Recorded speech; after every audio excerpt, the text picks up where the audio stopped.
के महीने में सावन गांव में सावन की घटाओं और बरखा की बौछार के बीच में जो सावन गांव के इतने सम्मानित लोग एकदम पूरे तन मन धन से डटे हुए हैं, क्योंकि आपका 10-20 रुपया 30 रुपया का सहयोग भी मैंने देखा, तो जो तन मन धन के सहयोग से यहाँ पर डटे हुए हैं, सबसे पहले इस सावन की घटा के बीच में सावन की जनता को बहुत सारा आभार, बहुत सारा अभिनंदन। जय भी नमो बुधाए। तो बहन जी, बात सिर्फ यही है कि जब परिस्थितियां अनुकूल हो तो कोई भी काम आसान हो सकता है, लेकिन बारिश में, कीचड़ में, उमस में, गर्मी में, पानी के बीच में, ढोल नगाड़े के साथ में, तभी मैंने कहा ना, सावन की घटाओं के बीच में ढोल नगाड़े के साथ, गाजे बाजे के साथ आपने जिस प्रकार से बहुजन समाज पार्टी का ये झंडा ऊपर रखा, ये स्वागत मेरा नहीं था बहन जी, ये स्वागत हमारी माननीय बहन जी का था। हमारी वो माननीय बहन जी जिन्होंने उत्तर प्रदेश में 4 बार मुख्यमंत्री होने का गौरव न केवल खुद हासिल किया, बल्कि गांव देहात में रहने वाली हर औरत को मुख्यमंत्री से कम नहीं फील करवाया बहन जी, हमको भी मुख्यमंत्री के बराबर फील कराया। तो ये स्वागत हमारी माननीय बहन जी का, ये स्वागत बहुजन समाज पार्टी का, ये स्वागत उन बहुजन महापुरुषों की विचारधारा का था जिन पे चलते हुए आज हम लोग यहाँ तक पहुँच पाए हैं। नहीं तो वो दौर भी था कि कोई हमारा चेहरा मुंह नहीं देखना चाहता था। तो बहन जी वहां से लेकर के यहाँ तक कर दिया, यहाँ तक पहुंचा दिया कि एक पक्की फर्श, टाइल लगा हुआ, छत लगा हुआ, आज इस बड़े सेंटर पे हम लोग यहाँ मीटिंग आयोजित कर पा रहे हैं। तो ये देन है उन तमाम महापुरुषों की, आप लोग जिन्होंने इस समाज को उठाने के लिए, जगाने के लिए, इनके अंदर मान सम्मान स्वाभिमान जगाने के लिए अपना पूरा जीवन न्यौछावर कर दिया। ये कहा जाता है जब जब धरती पे जुल्म बढ़ता है तब तब देवता अवतार लेते हैं। बहन जी कहा जाता है ना, जब जब जुल्म बढ़ता है तब तब देवता अवतार लेते हैं। कहते हैं कि जब जब धरती प्यासी होती है तो अंबर बरस के धरती की प्यास बुझाता है, यानी जब धरती सूखी होती है तो ऊपर से आसमान भी बरसता है। लेकिन करोड़ों करोड़ों शोषितों, वंचितों, पिछड़ों, शूद्रों, इनको कभी भी मान सम्मान नहीं मिला बहन जी। हमारी हैसियत औकात को उठाने के लिए कभी किसी अवतार ने जन्म नहीं लिया, वो अवतार में हमारा विश्वास नहीं है, लेकिन समय समय पर हमारे बीच में महापुरुषों ने जन्म जरूर लिया, हमारे ही बीच में जन्म लिया। चाहे वो पगड़ी वाले बाबा महात्मा ज्योतिबा राव फूले हो, जिन्होंने औरतों की शिक्षा के लिए पहला स्कूल खोला, तो हमारे लिए इनसे बढ़ के कोई अवतार हो सकता है क्या बहन जी, जो औरत की शिक्षा के लिए पहला स्कूल खोले। ये भी पिछड़े समाज से आते थे, माली जाति से आते थे।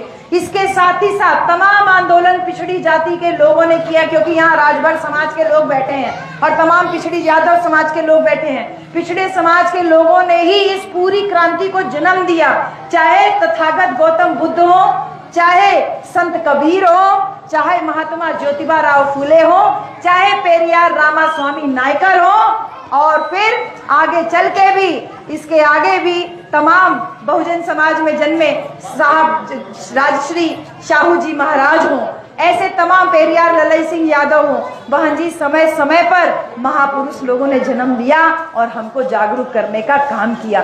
लेकिन मजे की बात देखिए, पिछड़ी जाति के लोगों ने जिस आंदोलन को शुरू किया, उस आंदोलन को आगे ले चलने का काम परम पूज्य बाबा साहब डॉक्टर भीमराव अम्बेडकर ने। भारत का संविधान जब लिखे बाबा साहब, जब भारत का संविधान लिखे तो इन तमाम महापुरुषों के द्वारा चलाए गए आंदोलन को ध्यान में रखा।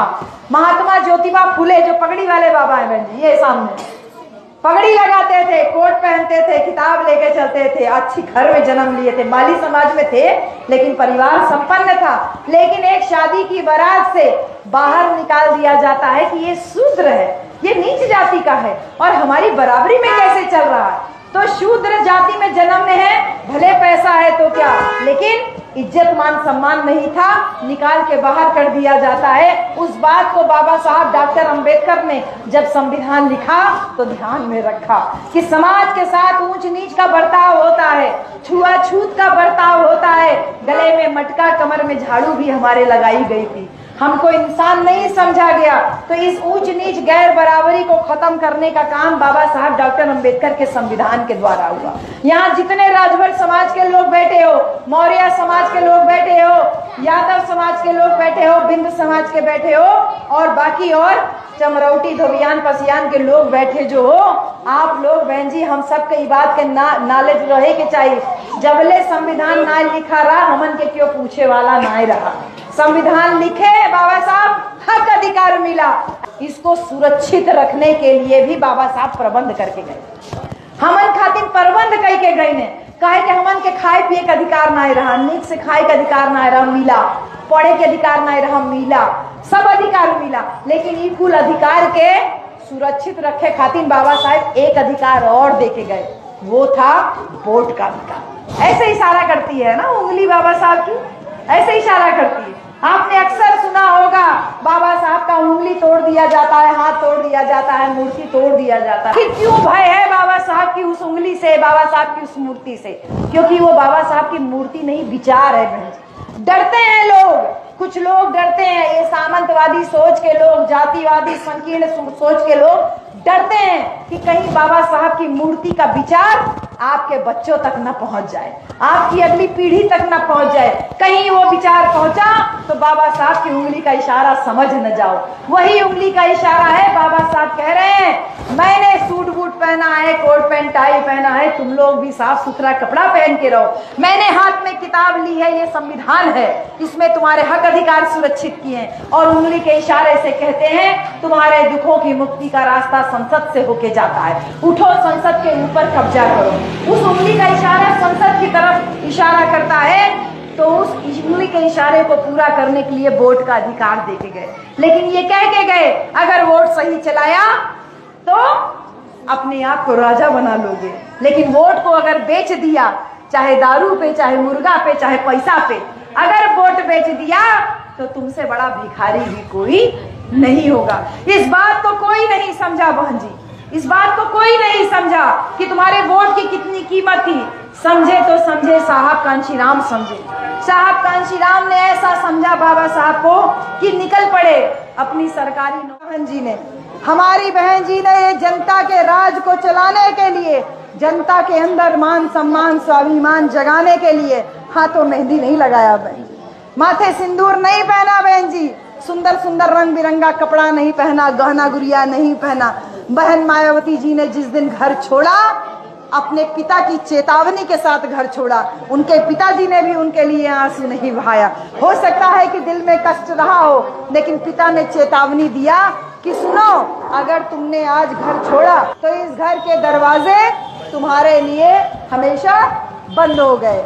यानी कि अगर तुमने आज का ये घर छोड़ा तो तुम्हारे लिए घर के दरवाजे हमेशा के लिए बंद हैं। यानी बहन जी ने जब घर छोड़ा तो उनके लिए कोई आंसू नहीं बहाया, कोई बैंड बाजा बाराती नहीं हुआ। बहन जी ने जब घर छोड़ा तो इस मंशा से घर छोड़ा कि दोबारा घूम के पिता के घर नहीं आना है।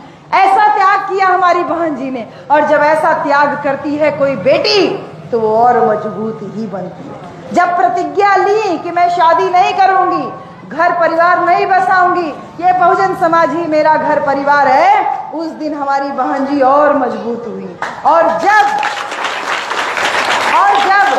आपके जैसे भाइयों का और आपके जैसी बहनों का प्यार और स्नेह मिला हमारी बहन जी को, तो हमारी बहन जी मुख्यमंत्री बनी। एक बार दो बार नहीं, चार चार बार मुख्यमंत्री बनी, और शासन चला के दिखाया कि एक औरत जो घर में रह करके खाना बना सकती है, बच्चे पाल सकती है, घर परिवार चला सकती है, अगर उसको मौका मिला तो वो शासन सत्ता की बागडोर भी संभाल सकती है। ये बहन मायावती जी ने चला के दिखाया। जब उन्होंने कहा कि आज से शासन दलित की बेटी चलाएगी, कोई कठपुतली नहीं। 5000 साल से जिस समाज ने सर उठा के नहीं बल्कि सर झुका के चलना सीखा, आज के बाद वो समाज सर उठा करके चलेगा। और देखिए गांव देहात में बैठी औरत भी सड़क पे कोई अगर ऐसे देख लेता है तो कहती है अरे हमार सरकार अवे तो देख लिया जाई ढेर आंख न तरेरा हमरो सरकार बोनी तो हमनो देख लिहल जाई। आज तोहार बतका ई जौन कहे का साहस डेवलप हुआ ना, ई जौन कहे का साहस मनोबल बना ना, ये बहन मायावती जी की वजह से बना।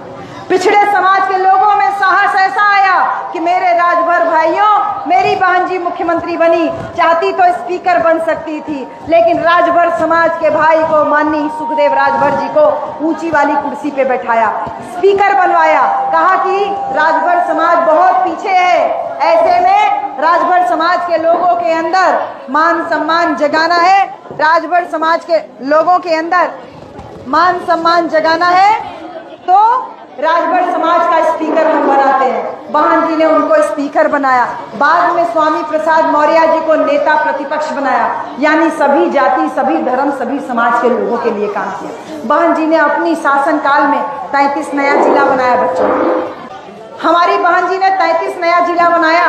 हर जिले में एक medical college, engineering college, polytechnic college, ITI college, BEd BTC college, nursing college, inter college, BEd college, degree college, primary विद्यालय सब खुलवाया गया। कहा पढ़ो, जितना पढ़ना चाहो पढ़ो, शिक्षा फ्री में, शिक्षा फ्री में रहेगी, वजीफा अलग से मिलेगा। हमारी बहन जी ने शिक्षा फ्री में की। और फिर जो बात मैं कह रही थी कि जब कोई कुर्सी पे बैठता है तो जनता के हित के लिए कितने फैसले करता है, ये बहुत जरूरी है भाई।